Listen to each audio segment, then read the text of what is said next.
What's up, everybody? Where y'all from? How's everybody doing this Monday? It's rainy down this way, so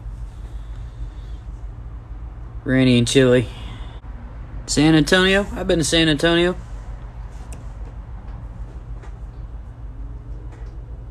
It's been quite a few years, probably almost 11 years.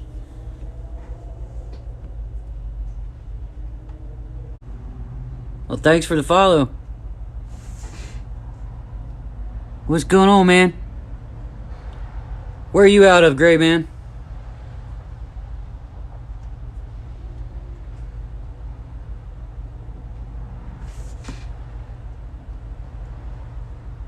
Selling trikes to build new toys. Yeah. Northern California. That's dope.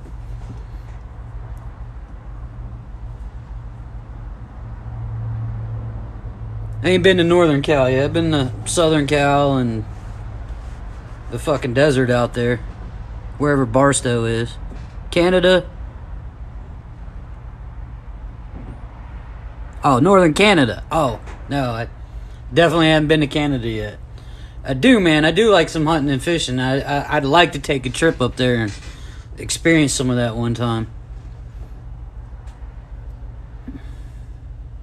So one of my bucket list trips is to go up there.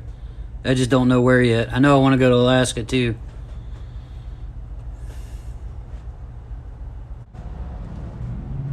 Yeah, if you're in Northern Canada, you definitely don't want to hear me bitch about it being chilly. Then that's for sure. Hey, bud. Hey, man, what's going on? Not much. Not Hey, much. What's up, family? How you guys doing? Doing all right, man. Good. That's good. That's what I like to hear. Yeah, doing pretty good. Good. It's about riding season. It's about time to get out and play. Yeah, yeah. Unfortunately, I don't get out that much because I got a shop to run. But I get out. Fuck you and me both, man. I am trying to get motivated in here right now, and I'm struggling to find it. Right. Yeah. It's definitely starting to pick up around here. Trying to get ahead of the season. So why doesn't everybody bring their bikes in October? Huh? I don't understand why people don't bring their bikes in October, especially up here. They wait till like the first nice week, and they're like, "Oh, I gotta get my bike in. I gotta get the oil change. I gotta get the tires done." It's like drop it off at the end of the season. We'll bring it back to your shop, and then when the time comes, you put air in the tires, gas in the tank, and leave me the hell alone. I can go riding in the summer with the rest of you. Absolutely. The thing is, right here, these guys had all winter to get their bikes painted, and it's like the last push before spring, and I've got like 10 projects in here trying to get them all out the door. That way I can make it to Born Free this year. Yeah, but paint ain't a fast turnaround either. People don't understand. Oh, no, it ain't, man. But we're getting there. We just got a gigantic mess over here trying to finish this up. But is that lace work? Yeah, there's some lace right here in here, and then on the front of this fender. Yeah, not many people do that anymore. It's like a kind of rarity. It's kind of nice to see them bringing back the old school stuff. Yeah, some of these guys are really getting hot on these panels lately. So yeah, it's cool. Lace is easy, so it's cool to do. Yeah, it's a cyclical thing. It comes back and goes away. Yeah. Right now it's hot. There's guys down here that love that shit. Yeah, where are you at? Out of? I'm out of Salt Lake City. Okay. Yeah, it's so. I mean, you don't see that style too much here on the East Coast. It's very few in between, but it's starting to pick up. I've seen a couple. They're starting to get real popular on the club style bike. Yeah, that's huge here. Club style is huge here, and performance baggers. Those are the two big boys. Yep, that seems to be the new hotness right now. Yep, I'm in the chopper scene has kind of died down. Bagger right now for a guy, but well, the guys originally had choppers and stuff. They all aged up, got out of that 19 to 24 range. Probably slipped at least one or two discs, and now they want something with some comfort. They got an old woman who doesn't want to ride that hardtail anymore. And it's just like, look, find something I can get a backrest on, and Absolutely. So Yeah. they're getting the baggers because they don't want to, they want that performance and stuff, and they're not really going to lose anything. Like the hilarious is the Deals Gap that Taylor Dragon, the record holder, is a guy who runs a yellow Goldwing. Yeah. Yeah, that dude's an animal. Yeah. I seen video of that. It was just like, why isn't that guy running MotoGP? Well, and he actually was challenging bullet bikers to race him through Tail of Dragon, and nobody could beat him. He was betting on it. I guess he'd probably clear some good cash if he was smart that way.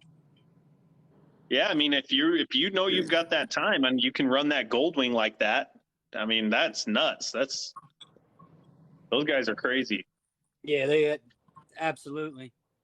But you're absolutely right on that chopper thing, man. I had a bobbed out Sportster that was, no suspension, just hardtailed and, looked cool. But we rode to Vegas one time, which is, I think, 5 hours from me, 6 hours from me. And by the time I got home, I came home, and the same week I got home, bought a fucking Electra Glide. I said, you guys want to look cool riding everywhere we go? You can. I'm gonna be comfy. Leave that looking cool to the young guys. Yeah, exactly. Yeah, I'm gonna leave the Sportsters to the guys who don't know any better. I mean, worst thing ever. Sportsters are still pretty cool though, man. You can do a lot. Oh yeah, yeah. I still got a big soft spot. But yeah, you gotta have some suspension. Like I still got a huge soft spot for Sportsters. Yeah. I got a couple of guys, these young GIs. I'm right outside of Fort Bragg. I want to put a hardtail kit on my Sportster. I'm like, man, are you sure? I was like, go get you about 10 more jumps, and then tell me if you still want that hardtail or not. Go tell him to ride the obstacle course in an Abrams. That thing ain't got suspension. Let him junk that big, and to understand why suspension. Yeah. Oh yeah. Now it's like we went from a culture of guys who wanted no suspension to a culture of guys that'll spend $1,000 for remote reservoir suspension that they don't need. Yeah. Not unless you're running that thing that you need to adjust it all the time. Most people just put it in one setting and leave it alone. Yeah, most people don't know even how to do their preload. So yeah, absolutely. So they don't even know the functionality of what those shocks can actually do. And then they just, like you said, they set it and go, and they're not even riding their bike hard enough to warrant that. All right. Yeah, I remember the first bagger that I bought brand new, and I couldn't figure out why it fucking rode like shit, is because it didn't have no damn air in the suspension. And then I pump it up, and then throw the old lady on there, some gear, take a trip, and then it ride like shit again. I'm like, oh yeah, that shit fucking, I'm supposed to change that. Just not really thinking about it, unless you're racing that shit, you're gonna change your suspension and shit up more frequent than you are the normal everyday rider. Well, absolutely that way. I mean, it's nice having all that shit right there where you can just twist a knob and get it set up to throw a rider on. But, most people don't even think about it. They just ride it and they get used to it and they forget about it. Hi, guys. Dinner time. I figured stuff by. Well, thanks for stopping by. Mine's a little different. I'm a little short guy, and I don't weigh anything. So as soon as I add a passenger, I got to adjust the suspension. When they leave, I got to adjust the suspension. So I was doing that. I had a Roadmaster, and I was doing that 4 times a day. I was changing the suspension, and the pressure. But the thing that got me, and Harley does the same thing, they put either the calculations in the manual, or they put it behind the one of the side covers. You got to pull that off. Eventually you pull that thing off, you're going to bust the tit off, or you're going to scratch it, and you're just put it underneath the lid of the bag. Well, not only that stuff is usually inaccurate. You got to play with it to figure it out. That's one thing I learned. I'm like, all right, let me try their recommended preloads based off of what they said, and it was never right for me. Yeah, you got to find your own road, man. You got to figure that shit out for yourself. Well, let's be real. You go to Harley nowadays, it's going to be really hit or miss, at least out here, whether or not you're going to get any good answers from anybody. I mean, I go to Harley and you go to the parts counter and I don't even think they know that they're selling motorcycle parts. I think they just literally get part numbers and just go back there and take them off a shelf. Right. Sometimes, yeah. Also, Well, The not new- only the that, new- if you start looking at Legends and Olins and stuff, right? A lot of those, that's custom. That stuff's made to order. So you call and you place your order, and you give them a bunch of a bunch of your body type and body weight, height, and all that other stuff, and then your rider's height, weight, and all this. And they make that stuff for you. They're like, why is it so expensive? Again, they're It's weight making a tuned. custom set of suspension for you, so it's going to cost more. But again, the average rider don't even know that shit fucking that shit's out there, and that it's easily to dial in, and and they end up not being happy with it. And the next thing you know, Oh, they're yeah. mad at guys like us for selling it to them. yeah. Yeah, and you got a guy coming in saying, hey, Olin shocks are fucking garbage. And it's like, no, man, you just don't know what the fuck you're doing. Right. You know, Get they're your gear, get your $1,000 weight. for a reason. Well, the new that new app that Harley gives you with their new really expensive machines does all the preload calculations for you. You enter in your weight, your height, and everything like that, and it gives you all your preload like calculations. on the Pan American, it's got that active suspension. I don't know if I like that yet or not. I rode that thing, and I'm 5'5" with a 31-inch inseam, and when that thing dropped down, it's great for short guys like me. And I was running down roads purposely hitting holes and crap pavement stuff, and it would take it. It was real nice. And then I ran my other bike up that way, and I noticed the difference in like on-road stuff. And I don't understand why that thing had 6 speeds. It needs first, third, and sixth. It doesn't need any of the other gears. The only time it lugged and I had to downshift, I did downshift from 6th to 5th. I was at 39, just putting around in traffic. But I will say, given my height and stuff like that, I'm right up on that rear cylinder. And if you're in traffic, she's not a cool bike. She gets warm in that back cylinder, so it wants to be out there and doing stuff. Right. And to me, it really seemed like fully capable. I'm looking at it for possibly my next bike. I'm looking at that, and I'm looking at Indian Chief because the distance from my ass to the ground kind of dictates what I get to ride. So Yeah. Fair enough. Yeah, that's definitely fair enough. You definitely want it to fit well. I mean, I haven't had I an know opportunity to ride the Pan American yet. I want to. I'm kind of waiting to see when they have a demo day or whatever to go and check it out, because I'm curious about the powertrain and stuff that it's got in it. I know so, that new powertrain is a monster. Yeah. It's a fucking it's got animal. 150. 20 plus horsepower, man. Yeah. And 100. Yeah. she'll just piss right off with you, man. So even I my son doesn't own- even know I'm there. I got a brand new 114 and I put a cam in it, and I will tell you right now that brand new Sportster stock, which is tuned down from the Pan America, Mhm. eats my bike alive. Oh yeah. Like there is no, and I'm in a 114 with a bunch of engine work and nothing. There is nothing there. Revo Max is going to be a force to be reckoned with. Yeah, absolutely. I mean, it's coming untouched with 150 horsepower, pretty much. And then I'd like to see him put it in one of their like Street Bob style, or the old Dyna rear monoshock frame with that engine. Something, just because I'm small, so something with that kind of power, small. With that thing definitely needs twin discs up front though for stopping power. Oh, yeah, them sticking a absolutely. single disc in the front, I don't know what they're thinking. Like, Oh yeah, well the new Sportster is so uncomfortable compared to the old ones too. It's just not. I mean, the Harley always leaves a little bit of something to be desired. Like Right. it's always You know, if they've mastered what a bike looks like, the sound is fucking terrible. If they've mastered what it sounds like, you know, we're dealing with forward controls on a raked out bike that's stretched so fucking far, you're going to be miserable in an hour. But yeah, but I think that's money on the table. They do that because that's money on the table. Because oh then yeah, you'll buy billable hours are a mean, big or you'll deal. buy a better seat. I mean, they know what if they're you doing think that about way. it, who the hell buys a Harley and leaves it stock? I mean, Very, very few people.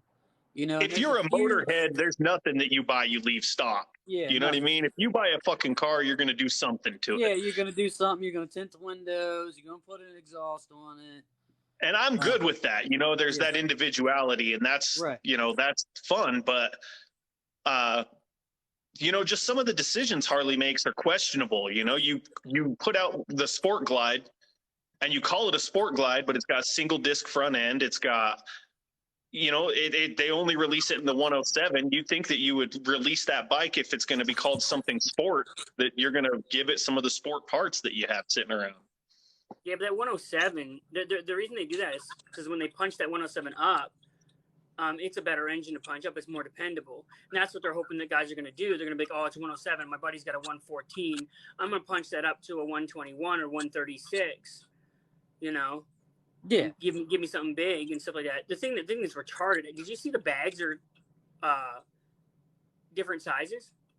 On the new Yeah, new fucking Lowrider ST or whatever. yeah, the Lowrider ST. That pull that stupid out of their ear and just go true 2-into-1 and give them same size bags. You know, they want to make it sport and performance. Do the simple performance. Allow for scavenging out of the exhaust.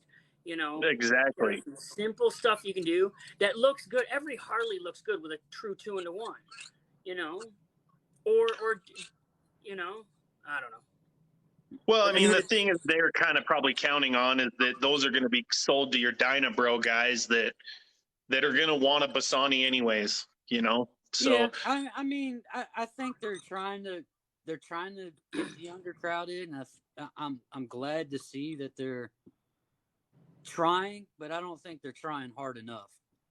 You know I've liked their what they put forward quite a bit here. Yeah. When Indian came out with that FTR, and then Harley came out with the Bronx and the Live Wire. They came out like swinging out of the corner. That they're, you know, and then they switched over, like updated a lot of their frames and stuff like that.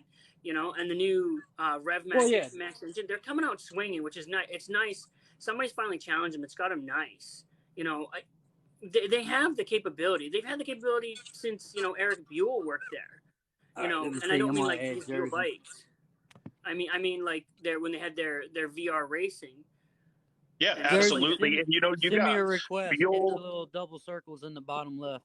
I'll bring you in. You got Buell coming back out this year. You got next year. You're going to see a 1800cc Revo Max in the baggers, which is a big deal. I think that is a game changer. It's going to get Harley back into Europe's good standings with the liquid cooled stuff when they got banned for the air cooled stuff. And it's just going to be a good thing to see Harley kind of try to keep the top. But if they're going to try to compete with a company like Polaris, just doing an inverted front end ain't going to do it. You know what I mean? You really got to come correct. And I think that the Revo Max is maybe the dawn of that era, of the performance era for Harley. Because beforehand, Harley never really needed to worry about being a fast bike. They just needed to be loud and have sexy chrome and have that old classic Harley look, because it was an old classic Harley buyer. Now the times are evolving a little bit, and we're starting to see a different group of people who want to ride Harleys, but they're doing a different kind of riding. They're stunting. They're you know, riding on tracks. They're doing, you know, really new stuff that Harley's not typically catering to, if you will. Well, actually, that's actually far back old school stuff. Like you look back, you know, like our grandparents' era when my grandparents' era when they came back from the war and stuff like that. Hey, Jersey, I'll have to get you in a minute, man. The room's full right now. It's not letting me add another person. I thought I could have up to 4 on here. Apparently, that's only for certain creators. You should be able to have 3 at least. But yeah, Yeah. if you want, I I'll got step you. out, man. It's all good. I mean, it's up to you, man. You was in here. That's cool. If you want to step out, we'll bring him in. Give him a chance to ride. I appreciate sure. you stopping by, man. No, man. Yeah, it's been Hey, it fun. was wonderful Thanks. to meet you, my man. Yeah. Yeah, just give me a follow. I'm gonna be on Thursday. I'm gonna go live from the shop there and do some whiskey sampling and some other stuff. So. Hell yeah, man. All right. Yeah, All right. man. I'll definitely check it out. What time? Well, what time Thursday? I have to figure it out. Where About in the same Canada are you? time. Oh, about the same time as now? Okay, cool. Yeah, I'm off at 4. I get the joys of working from home. So. All right. Yeah, dude. No doubt. I'll definitely check you out. All right. See you later. All right. All right, brother. All right. Let's bring him in. There we go. There you go, Jersey. What's up? What's going up, on, buddy? man? How you doing? I'm doing all right. I see Mike Limes on there. It's one of my fellow technicians from Low Country Harley Davidson. What's up, Mike? How you doing? So it's good word. It's good word. Yeah. You know, Busy. I hear you. I hear you. I think we were just talking about getting ready for the season and talking about the Motorco and what they're doing right, what they're doing wrong, as far as we see it. Yeah. I heard you guys talking about the Pan America and some of the other bikes, and I went to actually had the chance to go up to a Harley dealer up there in North Carolina. Where the hell were we? It was just outside of Fairmont. Can't remember the dealer name. Damn. And Blackjacks. That's it. I checked out some of the bikes there, and I heard one of them talking about the upside down forks, and I know we had them on the Buells, and they did really good. Yeah. But they're for rebound. Yeah, I think they had on the I Buells. think doing that inverted suspension, I think they're going in the right direction. Yeah. I'll tell you right now, I got a Lowrider S with that inverted on it. I'll never go back. Right. If I have to buy a new bike, I'll buy a fucking inverted front end for it. It is crazy the difference, man. I literally, so I had a Dyna, I had an 06 Dyna, and I sold it to a buddy for a huge fucking loss, man. I don't know what I was thinking. If I would have been married, we wouldn't be having this conversation. I'd probably still be grounded. Right. But I went to test drive that Lowrider S and said, if the price gap and the performance gap aren't pretty close, I'm going to just buy another Dyna and build a Dyna. And I came home with that Lowrider S, and I only rode it for 2 miles, and I was like, nope, this is mine. That fucking thing is an animal. So whenever you go into turns, that front end just like feels like it's digging into the ground, like it just wants to stay. Yeah, just freaking just And that's stay why hooked up to it. That's why a lot of the metric bikes have that, and a lot of, you see a lot of like Ducati has that, and it makes a big difference. The valving on those is different, and you're right, they do handle a lot better. Well, and not Mike's just saying, that. A lot of these guys that are into these performance style bikes, man, they make a kit for a freaking Dyna to put Gixxer forks on the front of it. You know, so you're upgrading and it handles a whole lot better. I was surprised. I'm like, that bike's about about a 200-pound weight difference, but well, if you have a single-sided Dyna, if you have a single-sided front end Dyna, you get that kit, you can upgrade to dual disc and have the braking performance too. Absolutely. And that's a huge deal. What they were saying on the new bikes is that they made it easier to change the springs in there. A lot of guys want to change the springs, do the lowering kit, blah blah blah. Supposedly they made it way easier, where you just pretty much take the cap off, lift the bike up front end off the ground, drop a spring right in there. Yeah. So that's kind of how the racing deal was. And the crazy thing is that you don't have to have all the crazy old tools like trying to put that cap back on the top No. of your front end. No, It's no, just no a big way. Allen head, and it just comes right out. It's super easy. So I mean, I think that they've got some good things on the horizon. I really do, but there's still some questionable stuff that they're doing. I will say that they were pretty confident about that Pan America, because I know that they loaded every bike that's in that same class, like the Africa Twin, all those bikes, the BMW 1200R or whatever it is, and they loaded them in a trailer with the Harley, the Pan America, and they took them to every fucking dealership in the States and let the techs ride them, and they were like, we're going to really give you a pound for pound feel what we are putting out versus what they're putting out. And none of the techs here in Utah that I talked to said that Pan America was less of a bike than anybody that's been doing those for 20 years. Right. Yeah, the only thing is the looks. The looks need to fix that a little bit. I mean, but they're kinda appealing. like- They're appealing to that venture touring crowd. It looks like a venture touring bike, so I Yeah, really it can't be does. mad at them for that. But but- when you look at but it, I had first thing somebody thought that- was They Soapbox had Derby. they had modified one. They had took that front fairing off. It looks like a naked street bike, put that thing off of it. Yeah. So I mean, I'd like to see them. I was kind of excited when they were talking about bringing the Bronx out. Just Yeah. something Oh, yeah. different, and then they kind of squashed it, whatever. Because I think that kind of evolved into the Sportster. I say the best thing that happened to Harley Davidson Motor Company is fucking Indian doing what they're doing. It's forcing them to step their game up and do stuff. They're still not doing it, like the Owens they got on them aren't really fucking Owens, and it's rebranded shit. But they're trying to get that younger crowd, but I think they could do a much better job. Yeah. I think they should contract with somebody, be like, yo, make us this suspension. Here's our fucking plans.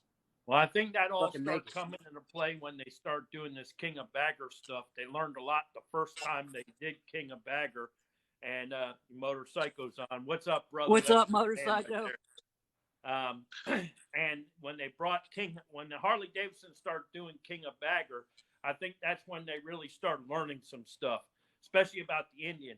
But now then they were running against the Indian Challenger, which was a water-cooled engine, and their bike was keeping up with it.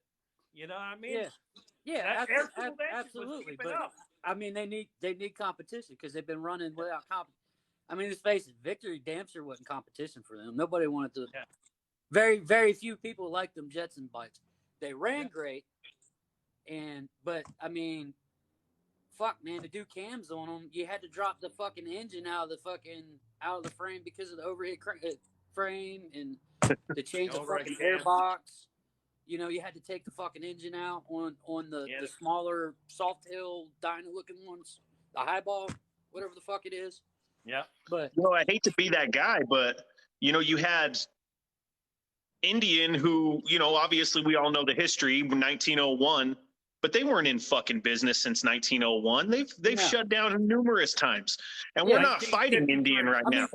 We're fighting Polaris. They were owned by Kawasaki at one point, I believe. They closed in 1953 the first time, and when Polaris bought them, there was an English investment company that owned Indian, but they weren't. That's when you saw them come back out. You had the Indian Chief with the S&S motors. Yeah. And that guy just couldn't get them to take, and which the S&S motors is. Those were great engines they had in there, and so then Polaris bought it from them in 2011. Yeah. So you're dealing with a company that's been bought out 14 times, and now you have a company who's just selling them for the name. But when you want to get down to brass tacks, yeah, maybe they're challenging Harley in the performance world, but they're still ripping off the looks.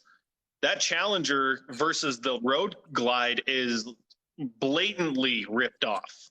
I honestly thought I heard there was a possible lawsuit coming around that they were mad at Harley Davidson was mad at Indian because it looks so closely the same. but I never I saw don't. I anything don't think happen. they look. I mean, maybe with the Challenger and the Road Glide, but no, man. You Yeah. know, an Indian between a damn a Harley. If as soon as you look at it, Yeah, one's because got you that know the big ass difference fucking gun between ornament Great Value and on the flat Kroger. fender, and the other one doesn't.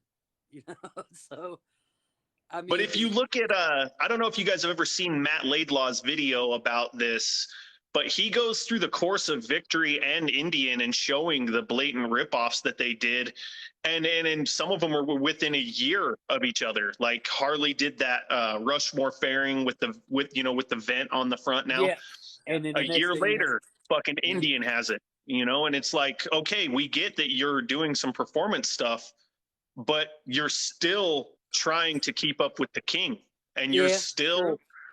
having to walk into a Harley dealership, see what they're doing and what's selling in order to design your next marketing scheme. You're right. And yeah, don't get me wrong, Polaris is a hell of a company. There's a lot of people that'll stand behind everything they do off road, and then they're doing cool shit with the Indian. But when I look at an Indian, I don't see an Indian. I see a Polaris trying to rip off a Harley. Somebody mentioned that Harley was ripping off the customization world. Well, I can actually tell you that's pretty true. Yeah, If you know about Willie G and what he used to do, especially when Willie G took over, the Harley Davidson family took Harley Davidson back over. Willie G would go to these bike nights and he would walk around the bars. send me another one, Greg. He would walk around the bars at the and check out the Patches motorcycles and check out what they were building, and that's exactly. Now it that's still says I can exactly add 0 guests, man. He would Like because, people can send me requests all day, but I can't accept them. but that's how he got the Dyna Wide Glide. A lot of people don't realize it, but he loved choppers, but he wanted to figure out how to make a chopper and make it a production motorcycle, right? So the Dyna Wide Glide is exactly what you saw from a lot of the Patches who were riding Hell's Angels and the Pagans and all that. Because let's face it, these guys were, it was all against the establishment, blah, blah, blah. We know how it all went, right?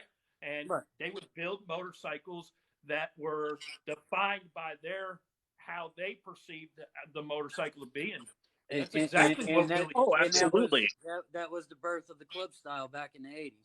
Yeah. Well, and then you look into, you had that big push in the 90s, late 90s, early 2000s for like the big back tire, the whole, the Big Bear chopper and Yeah. OCC guys. And then Harley followed suit and released that god awful Oh, fucking that Rocker C. Yeah. God, Yeah. You know what I mean? yeah. And I That get was that a you bad got to try to idea. keep up with the times, but at the same time, like, That Rocker You know. C was a piece of shit. fucking shit, man. I hated fucking working hated on that it. bike. Every time one came in and I would get the work order, because the older guy who's been doing it for a long time was like, I ain't touching that thing. And I'm like, damn. But we've seen a lot of them. I mean, I'm in a bike week. I'm in a rally town. I live in Myrtle Beach. So I used to, how I knew Mike Lime or his buddy was because I worked at North Myrtle Beach Harley, and we used to see it all the time.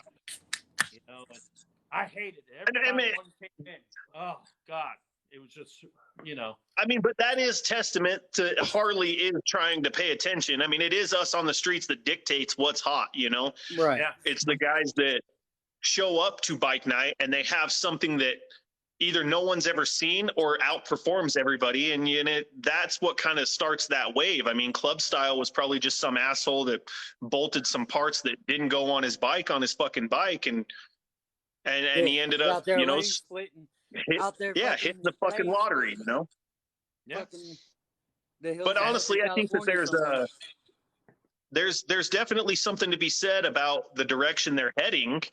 I just feel like that they have the manpower and the money.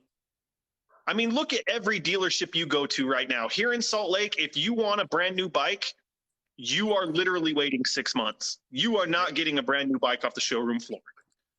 So Right. if you can't even produce them faster than you're selling them, then you have the manpower and resources to not only crush all of Indians' dreams, Yeah, but absolutely. really set the bar so If high you that no limited one will ever production touch it like again. that, you could definitely turn out a far superior product. I mean, it does two things there. You know, number one, you got to wait, and it's also driving the cost of the used bike market up because Oh, somebody's got to wait 6 months for that new Lowrider S to come out. You know, they're going to go freaking try and find a Medina, and that's driving the price. I don't know about where you guys are, but Dynas around here are a decent one, no less oh than yeah. 2K. South Carolina, it's Yeah. it's exactly like that. I mean, Yeah. and the switchback, 29,000 miles on a switchback.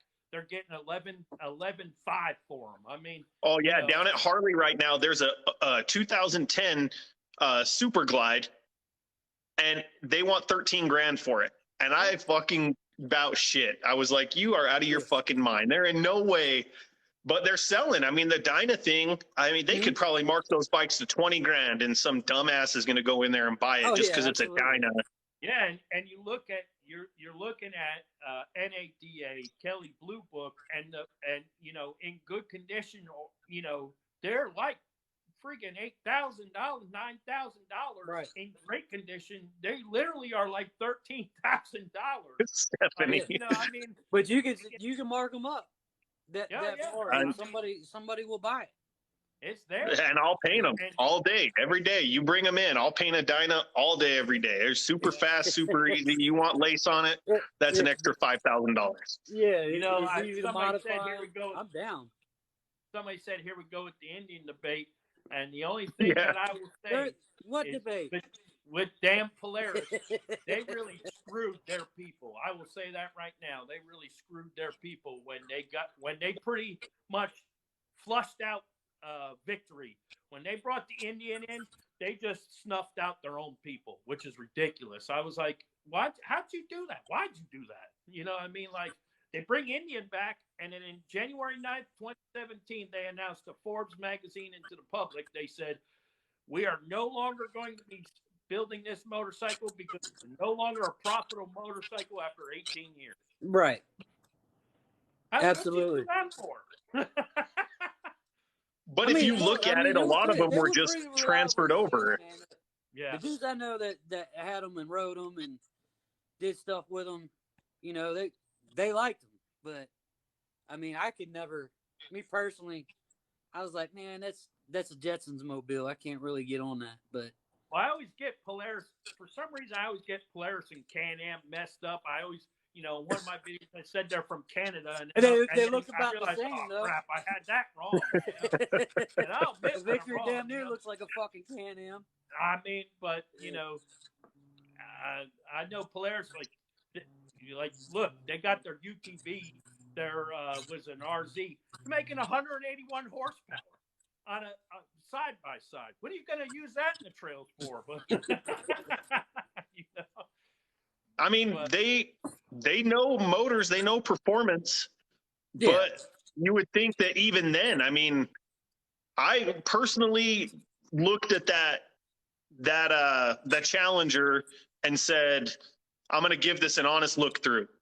Yeah. And then when I started looking at it, I was like, okay, so there's some cool things that they nailed, but what in the fuck? It looks like the Wish.com version of the Road Glide. You know, I was like, what are those fucking handlebars? What did you take those off of an insect or what? Like, I was so they got the Indian Chief, which looks kind of like the V-Rod. Is that the one that's the looks kind of like the V-Rod? I think the Chief is like the Heritage Softail.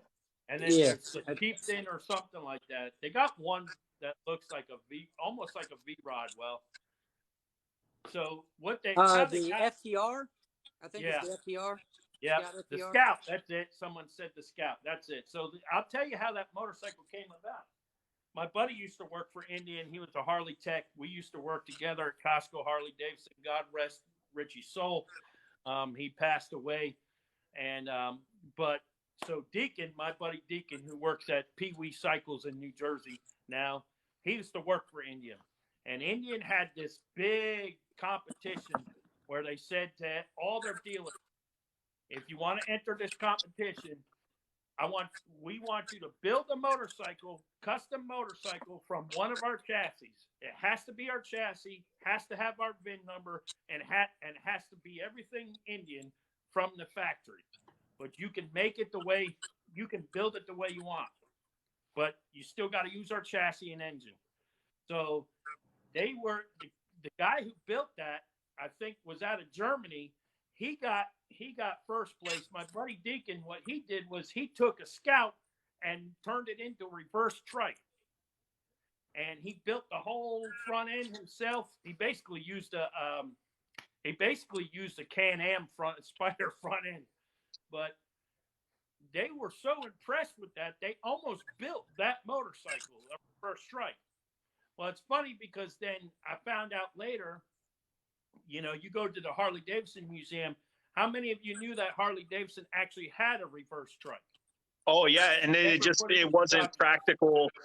And they had some really innovative shit on that, like really innovative stuff. And it was just not practical to keep it running the way they wanted it to. And it's really cool looking. I thought that thing was fucking rad. Yeah. So that's how that Scout came about, was because that dealership won the competition. And the deal was, if they won the competition, they would build that motorcycle as a production motorcycle. So that's how that all came about. But that FTR is fucking probably the only Indian I would ever consider buying, and because it's just mean looking. I actually rode one. I had one come through here that I did some tires and the exhaust on, and it's a bad little machine, man. It is. Yeah. It'll lay your hair back. That's for goddamn sure. You gotta be careful on that thing. Because you. Yeah, I would definitely consider it. It's an Indian. Yeah, it's kind of like that Revo Max that Harley has in the fucking Pan American and the Sports R Us. Yeah. Yeah, liquid cooled. It definitely a rocket by surprise. Yeah, I just kind of like the old Indians. The way that they used to have. They look like the flathead top. I mean, that's how I remember an Indian. If you look at the old Indians, that's how I remember them, and that they do still build those models. I still like that look because they put a lot of attention to detail and aesthetics and stuff. I remember I was in Sturgis when they were relaunching. Yeah, and they had some in there, man. Like every chrome panel, exhaust was hand engraved. Yeah. Of course, it was in South Dakota, so it had like some Native American theme on it. It was pretty fucking badass, and Yeah. I mean, that's when I think of Indian, that's what I think of, is that intricate stuff like that. I don't. Yeah. They're two total different brands, and that.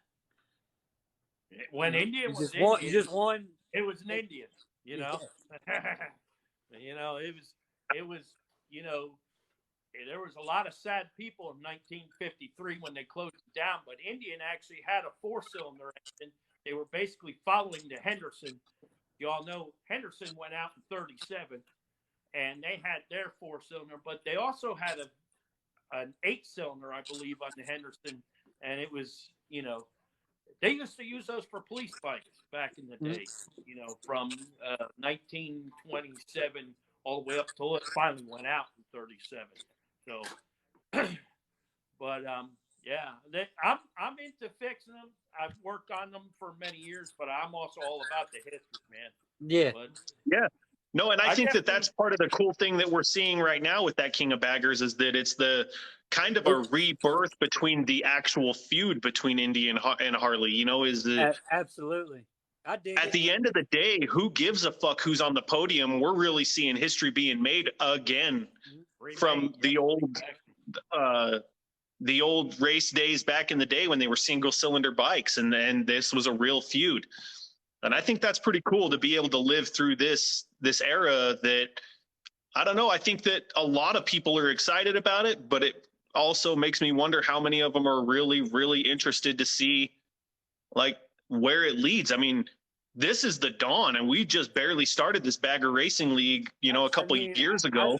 Honestly, I can see it being a new class of fucking GP, or what is it, the Moto GP circuits and shit that they run. Well, see, they have a super Absolutely hooligan class now. Yeah, and they do. KTM's killing it right now, but they have a super hooligan class, and they're using the XR. Indians got their flat track bike out there, and Harley Davidson, they're using their XR, was that XR 750 basically, and it's pretty cool. But of course, KTM's out there, 189 horsepower, just killing it.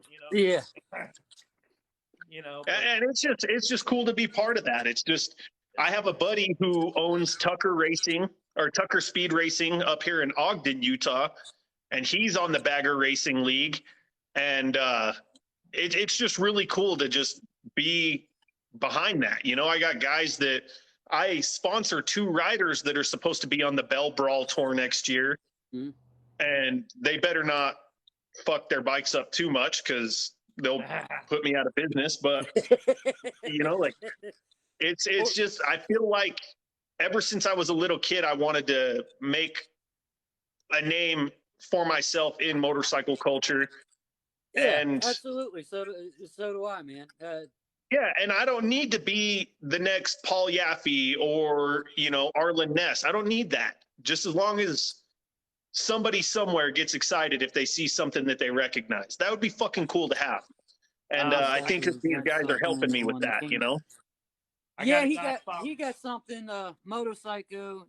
I know he sponsors a stunt riding team, but I think he's got a rider that's getting ready to start riding the King of the Baggers. Oh, I wouldn't put it past him. I wouldn't put past him that he's probably got a super. He's got a super hooligan bike that he's building. He's about an hour or 2 up the road from me. Is he? Yeah, over in Pinehurst, on the other side of the golf course and stuff. Oh yeah. Yeah, eventually, I would like to get my channel, and obviously, I want my own shop, but so I can start working on bikes for people full time again. But I'd like to actually come to people's shops. That's where and talk to them and see what they're up to. Because kind of showcasing what shops are doing and actually going to help shops promote their business. Absolutely. I mean, this was a dream of mine. I started, I was still on active duty. On that same ride back from Sturgis, I was like, it'd be nice if somebody could come change a motorcycle tire on the side of the road. And I was doing mobile stuff for a while on the side, and I eventually PCS down here to Bragg. I had to deploy, took some time. Yeah. When I decided to retire, I worked at a used dealership for a while, just knocking the rust off, and next thing I know, this just kind of fell in my lap. And, my daughter. It's a labor of love. I will tell you that. There's a lot of late nights in here when you first get going, and I work a normal day job, figuring out all that damn admin stuff that you got to keep on top of so the tax man don't get you. That's a challenge in itself. Will tell you, I work a day job.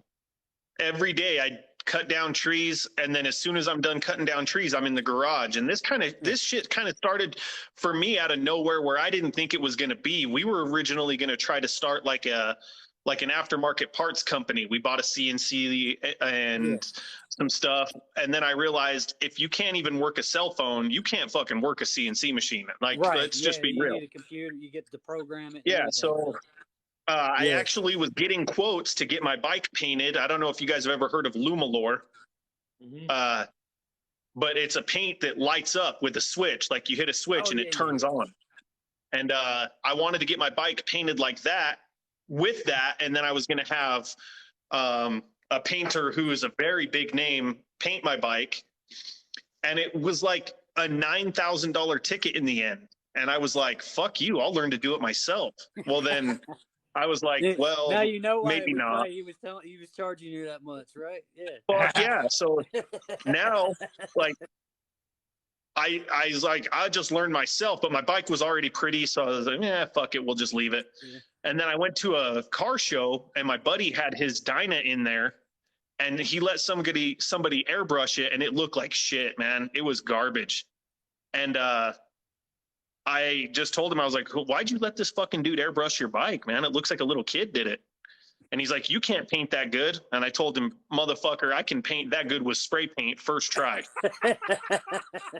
And so then we went home and like the following weekend, my brother's like, well, now you have to put up or shut up. Like you really got to send it now. So I painted a rear fender. It's on my Instagram and on my TikTok. It's like a teal fender with like silver and it's got lace.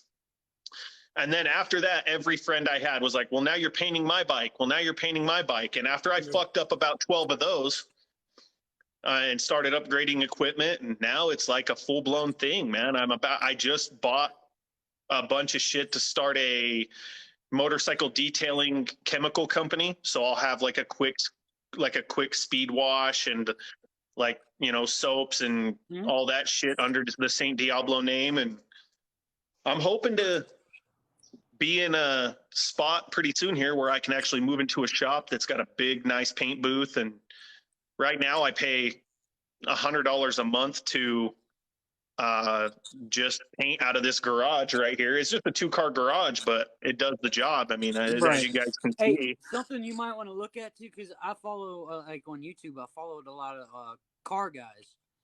They got to inflate like I think it's what is it, fucking wood air or whatever. They got like a little compressorless paint machine, and they got an inflatable paint booth.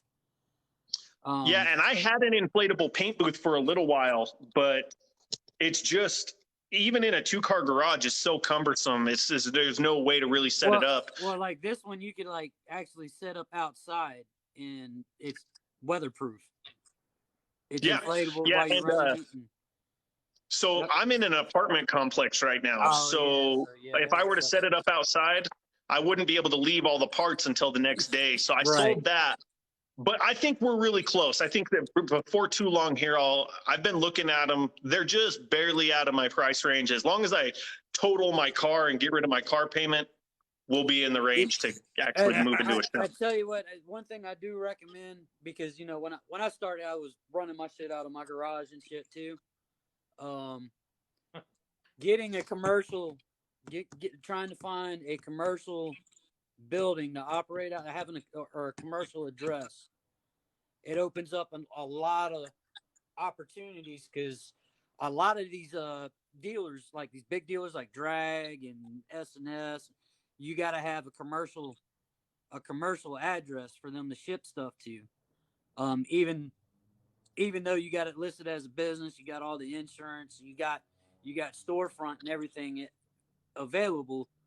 They just won't do it at home for some reason.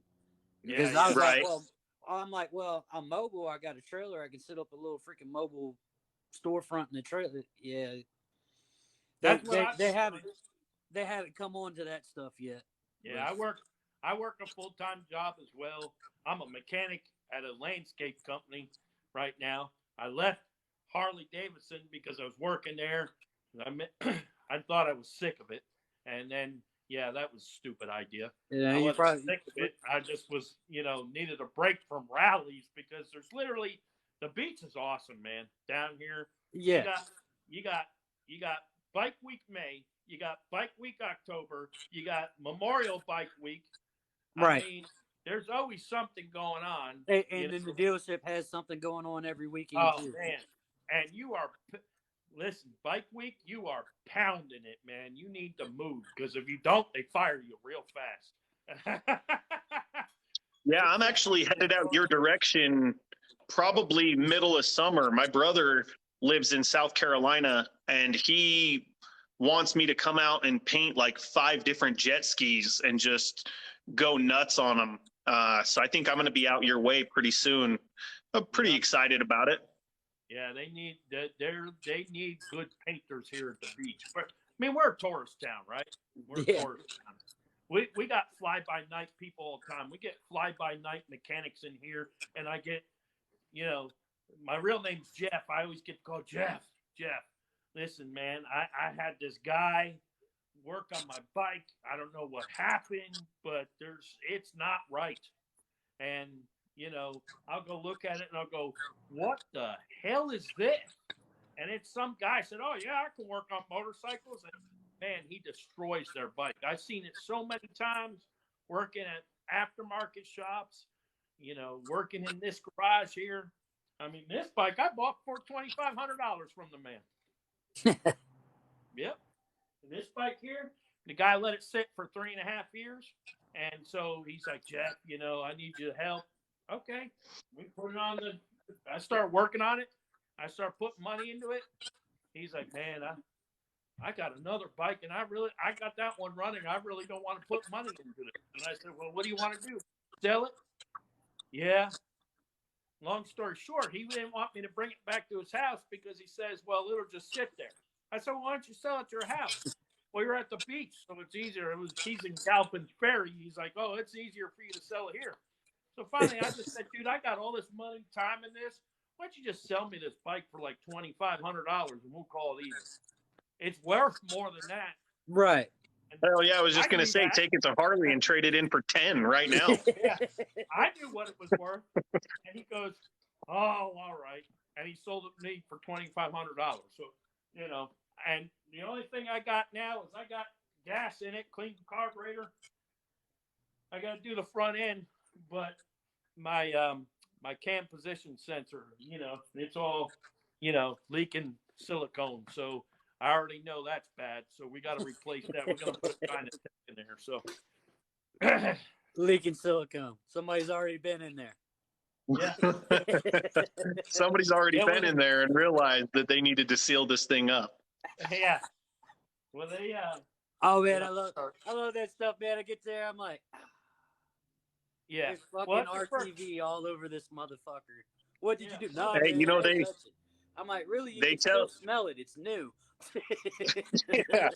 on those. I had a buddy who showed up on a old Evo and he said, this bike is so nice it doesn't leak oil or anything. And I said, well, you better put some fucking oil in it then, bud, because well, you clearly ain't got none. On those sensors there in the nose cone there, it's if you ever see the silicone that they put on that sensor for that cam position sensor, and you see that brown shit coming down out the bottom of the nose cone. Yeah. Well, that's silicone there, and that's normally because either it's been overcharging or that sensor has gone to hell. And that's the first thing I look at when I get an Evo. I look right down there, and you'll see that shit dripping. It'll just, what it does is it drips when it's hot, and then it just congeals, and it'll be hanging on the wires down here. And I'm like, yep, you got a bad sensor, So somebody said that Jersey guy. Well, look at that. Hey, somebody knows me. Well, fellas, I'm going to get off here and try to get some fucking work done, but it was really a pleasure to talk to you guys, and ride safe, and I'll catch you next time.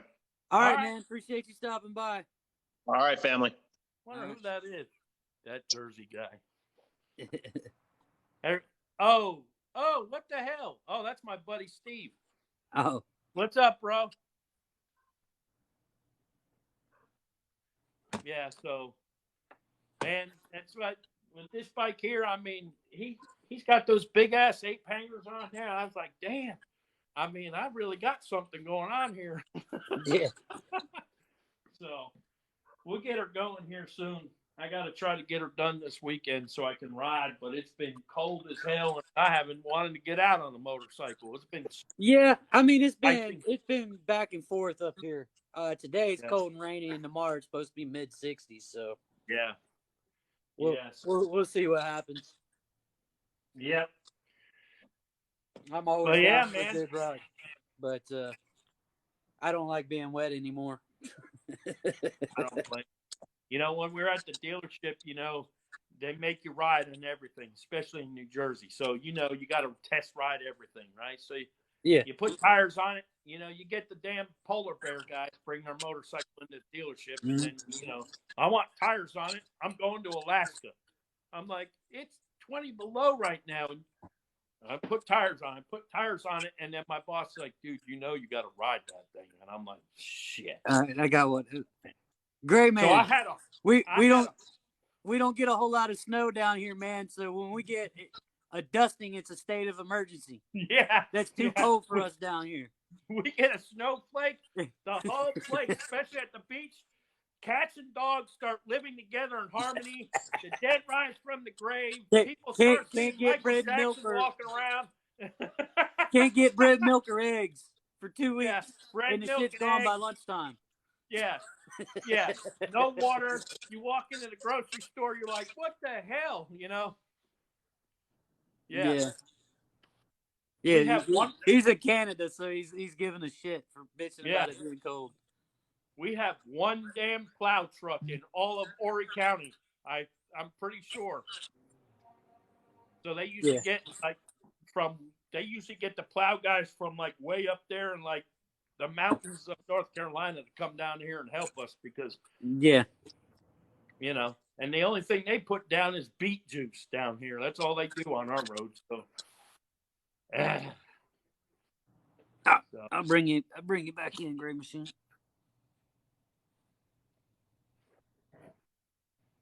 I'm gonna get me another beer. I'm having a beer. Yeah, I'm having me a little after work beer. Hey. So here, let me show you something.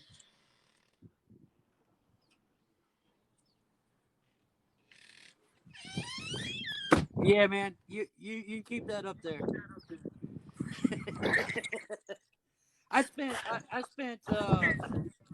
8 years in upstate New York. Pretty close. Oh, you get the wet shit. I was closer to Canada than I was the next major U.S. city. Yep. Right off the Great Lakes, and it was cool. Oh, yeah. Like the first couple of years, you're like, all right, it's snowing. We got like feet of snow in like a couple of hours, and then that shit got old, man. Now that my body's more broke up too, I really don't like it. So yeah, I don't like shoveling no more. Yeah, that's why you in Myrtle Beach and not Jersey, right, Jersey? Yeah, that's right. You're exactly right. Yeah. Actually, when I came down here, after unfortunately I lost my job at Legends Harley Davidson.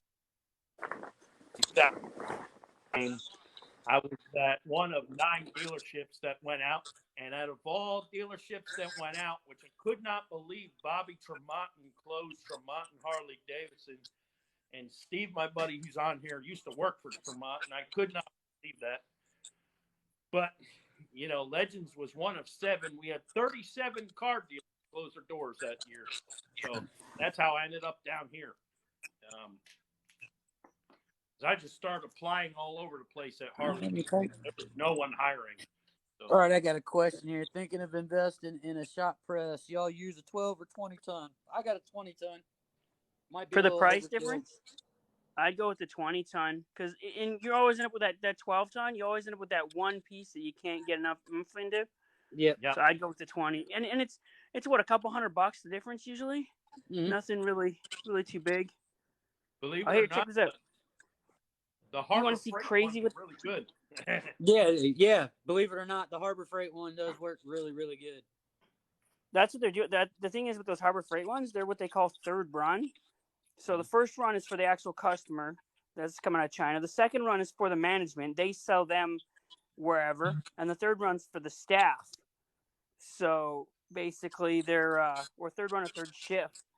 So the customer is actually paying for everything, like the actual company. Mm. Yeah. They're getting that first run, and then everybody else is taking their cut on those other 2 runs. But here, so you're sitting in front of a Chevy or a shovel there, eh, Jersey? No, she's an old Evo. 97. Oh, okay. But I love shovels. So. Yeah, take the cover off. I love shovels and pans. I got something you guys probably don't see too much of. I'll just peel the cover off here. I carried the engine into a guy 18 years ago, and I got it back, in about a half dozen dog food boxes. It's 18 years he was supposed to put it together, and all I got it back was in pieces. So I sold one of my collector cars and a bike, and I said, fuck it. I've never seen it run. I've literally carried it around my entire life because my dad had never get it fucking together. So have a look at this. Oh my God. Yes, sir. Oh, that is beautiful. Yeah. The weird thing, like you saw, I wanted to show the paint guy. This is done in the 70s. You can, if you catch it right, you can see like right about here. You see the blue actually glows. There's ink in the paint, and Wow. it glows. Beautiful. I'd never seen anything like that. I always saw this thing covered in dirt and dust, and I was like, oh, it's just an ugly, ugly brown. And then I sat on it one day, and I'm like, wait, this shit glows in the dark. Is that a shovel? Yeah, 71 FX. Oh, The original FX, not an FH, not a FXR, an FX. a real FX. Damn, that's actually a rare motorcycle. Yep. 22,000 miles on it. Wow. No, 21.8. Sorry. So motor's And then- redone? Yeah, I just had it rebuilt. My dad took it all the way down through Texas and back up here in a single year. He lived in Ontario, and he got somewhere that the Satan's Choice owned the dealership apparently, and he fouled a plug or something. Left it there for a couple days. They split the cases and just swapped whatever garbage they could get in it. And he blew it up going home because it didn't run right. And then when we lived further north from here, like you said, you get the fly-by-night guy that says, yeah, I can work on motorbikes. Well, he tried to have the heads twin plugged, and he split the head, cracked the head. Yep. It took him a dozen years to get it re-welded. Yep. And I just, I went to a place here, and I wasted 8 hours sitting in the parking lot for the guy to come see if he wanted the job. And he didn't want my money. Like, we're talking, a $20,000 rebuild, and he was too busy selling a guy a fucking helmet to come out and look if he wanted to do this. So I took it 2.5 hours away from here after I talked to a couple of people, and he rebuilt it. But he said he learned a lot of things. He only billed me for half the hours because he didn't calculate right. He had twice as many hours. I mean, if And you then don't I got mess with them enough, they Wow. they can be a little difficult. But man, I love me an old shovel or an Evo, man. I'll wrench on them over a twin cam any day. They're a little bit more simplistic. Well, the thing about them is that they're completely rebuildable. That's what I was saying in one of my videos. Everything. Yeah, I So- remember seeing the video. You can rebuild the crank, all that shit. You don't can have rebuild to the sit crank. damn machine shop. And that was the other thing is, when we had a lot of those guys, I got as many trolls as you did, buddy. I just couldn't believe that. I made a video. I made a comment on a Harley Davidson engine. A Harley Davidson engine. Yeah, And man. somehow I pissed off every metric guy in the world. Like, they were madder than hell at me. And that's for 2 weeks. That's all I had was metric guys saying, he's not coming, blah, blah, blah. But, It makes for good entertainment.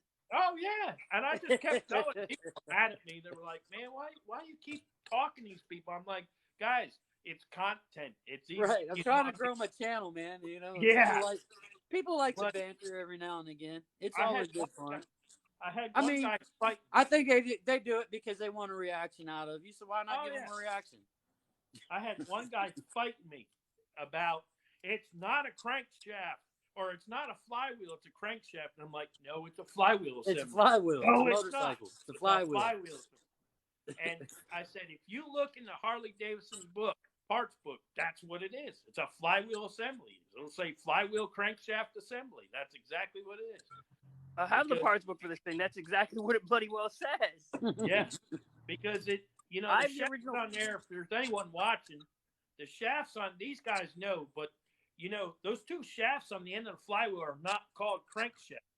They're actually called a sprocket shaft and a pinion shaft. They're not called Mhm. crankshaft. Right. So when you look up the parts book, you have your crank pin, you have your sprocket shaft, crank, pinion shaft, and 2 flywheels. You know, and that's always the debate. But you see, like Dark Horse, they have on their crankshaft. Well, Dark Horse says crankshaft, not a crankshaft. But I mean, they advertise into the non-mechanic type. You know what I mean? Yeah. That's how that's how I explain it to my customers too. They're like, "Wow, what the fuck are you talking about?" I'm like, Yeah, exactly. So, Jersey, remember when you said how the Scout came about? I know what you're talking about. That build competition you were talking about. The Scout actually came about part of what they called Project. I think it was 186. They were built. Yeah. Polaris was building a Pikes Peak bike, and that divided off to the Scout and the Octane, and that's how that split up that way. And now you see that they got that new Scout that looks like a cross between whatchamacallit and Octane. But here I'll show you something. So this one right now, you notice there's something kind of missing, eh? Yeah. That's the heads for that are down in Portland, Oregon. I had to work with a guy down there that does a bunch of NHRA bikes and stuff like that. We had to argue with Kibblewhite to get him to build to get him to build valves and prove. We had to buy multiple sets to prove that they would sell. So wow, that little thing there, I've got that. It's now punched out to 1,300 plus cc's. So, you know, on a 500-pound bike. That's gonna be well, my plan that one's going down to the flats. I'm gonna take that down. You ever seen that movie World's Fastest Indian? Yeah. I was supposed to go down this year, but I'm delayed by 2 years because of manufacturing. I was supposed to go down and test this year, but COVID and all kinds of other crap and money, So I'm waiting for that all to come back. But so instead I built that shovel. I was like, fuck it, I'm gonna go touring on that. And then I bought something that'd be a else fun stupid. one to tour on. I tell you that. Oh, I'm planning. You're gonna be entertained. That's for sure. Well, everybody says take a quart of oil, so it's like, yeah, that's fine. Yeah. I'm gonna take a quart of oil. You take some oil, take some tools. Y'all are bastards, man. Take some tools. You're gonna need them on the trip. Oh, I better not for what I. But yeah, I'll take it. That's one thing I tell everybody, man. Because my Evo Fat Boy that I got, man, I daily rode that for a year, and I took several trips on it, and it was always nothing really bad that would keep me down, but I always had to do something, adjust the damn car because the environment was different. I think I had to change out. Did you have I think I points changed the stator on the side of the road. I converted this one over to electric ignition just for the dependability there. Electronic ignition's the way to go. Those old bikes, bring jets with you. Bring a jet kit. Bring a jet kit, especially if you're going through from like plains to mountains and desert. Yeah, I'm going up to the mountains. Yeah. You're gonna want to end up changing that out. She's gonna give you a little help because especially if you bring it down. Say you were bringing that down here we're 8 foot above sea level. She'll start acting up and raising hell. You see it with all the Pennsylvania bikes all the time. I'll get a New York or Pennsylvania bike down here, and they bring it to me, and it's the same thing. It's raising hell, and adjusted. I'm going up through the Rockies, but I'm a little higher elevation too. But you'll be fine. Yeah. Yeah, you should be all right. You won't notice a difference. Maybe a little bit, but not by that. Nothing that I would say you would need jets. Right. But if you were to bring it down here, she'd raise hell. Mm-hmm. Oh yeah, she'd start surging and racing and all kinds of stuff because she'd be way rich. Yeah. But I went out and did something crazy too. I bought something. You want to piss off Harley boys real bad? You show up with this thing. They're all. It's not a real Harley. I bought a 48 S125, and unfortunately, the shop it was in Nebraska burnt to the ground. So I lost that. That pissed me off because I like those little two-stroke they bought. They got it as war representation. Yep. Looks Yeah. really cool. Yeah, they But- were. Yeah, Aramachis. No, this was before Oh. the Aramaki. Oh, yeah, it was it. Yeah, these were actually DKWs. Oh, yeah. But you show up with this one, All right, Mike. See you later. and everybody gets pissed off at this thing. Yeah. It's not a real Harley. It's not a real Harley. Ah. I hate to say it, 0 to 100 miles per hour, 1.2 seconds. Sure sounds like a real fucking Harley to me. It's a live wire, right? Yeah, I got Yeah. number. I rode one of those. 114. That thing's fucking retarded too. It's the only bike that I know I can go that fast on. Like straight out of the box, it's an 11-second bike down the quarter mile. Wow. It's just fucking ridiculous. But it's the only bike that I know I can go that retarded fast on, and I'm like, I have no inkling into doing it. It's like I could, but something stupid. If you ever get one of these, put it to about 70, 65, 68 miles per hour, 70 miles per hour. Put the cruise control on it, lean forward, stand on the pegs, and get the front end lined up. And the airflow will lift you off the bike, and the suction will pull you on. You will fly over your bike without touching the handlebars. You just Wow. literally flying. It is the creepiest, most weird thing ever, but it's so serene. And I scared the crap. I passed the cop doing it, and he said he could see underneath me the whole way around. I thought I was falling off the bike. He turned around and lit you up because he thought you weren't on it no more. Yeah, pretty much. And then I had another one is I went around the corner and then I just twisted it to get up to highway speed. I wasn't even never passed the speed limit. And he pulled me over because he's like, "You just fucking disappeared." I looked, like, you made the turn. I looked to make sure it was clear, and then I looked to make the turn, and you were gone. And I had to do a buck 70, 170 kilometers an hour to come up and catch up to you. So I don't know if you were speeding or how fast you were going, but you just vanished, and I didn't hear anything. Is that electric? And then the most annoying thing here, they got a noise bylaw in the city here that your motorcycle can't be louder than a lawnmower. Dear God, I hope they never check how loud my lawnmower is. But I got pulled into them to do that, and I kept circling around the area where they were doing it, being annoying, because I think it's bullshit. And he pulls me in, and he goes, "Well, we're going to give you a ticket because you're obviously doing something stupid, and we're going to give you, an exhaust noise ticket because you can't fight it." And I was like, "Okay, as soon as you find the exhaust pipe, we'll sort that out."